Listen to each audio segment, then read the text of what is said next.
Good morning mga buddy, andito na tayo sa Perdos at kitang-kita natin ang barko ng Tugo.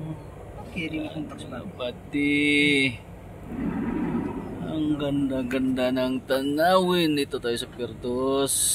Yung ibon mga buddy, oh. Yung ibon. Ibon ang may layang lumipad. Tayo mga balino habang naantay natin yung ating pagdideliveran. Dito tayo tabing dagat. Ayan, tabing dagat. Wala mang number ito ng contact person. Hindi ko mabasa pre, sira yung cellphone ko. Walang number ng contact person dito. Ha? Walang number yung contact person. Wala kayo sa Harold kung walang contact.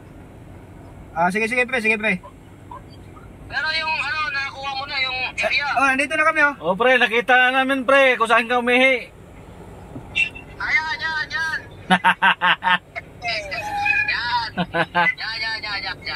Sige pre, salamat. Tawagan ko muna si Harold kung Tawagan mo na lang pre. Oh, diyan ka umihi sa unahan eh. sige pre, salamat. Oo.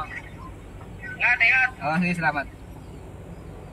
Habang wala pa si Padang, ito muna tayo.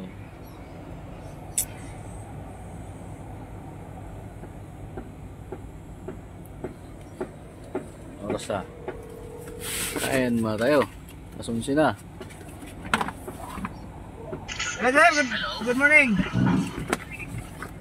Sir, yung contact person natin dito sa loob kay North Harbor Tags, yung si... Pa ni Ma'am Jody. Ayaw kasi makontak eh. Kaya nga eh. Pero binigay ba ni Ma'am Jody? Wala namang binigay sa amin sir. Si ano lang nagbigay sa akin, si Rodante.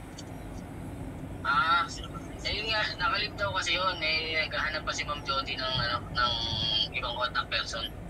Tagbot na siya, tagbot. Oo, tagbot. Padang tagbot.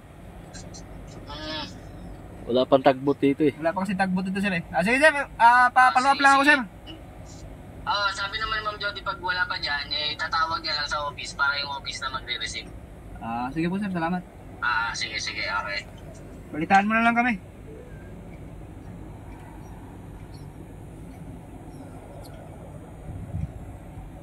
Office of the... Yung kanina si Inti Padang. Nakalib daw eh.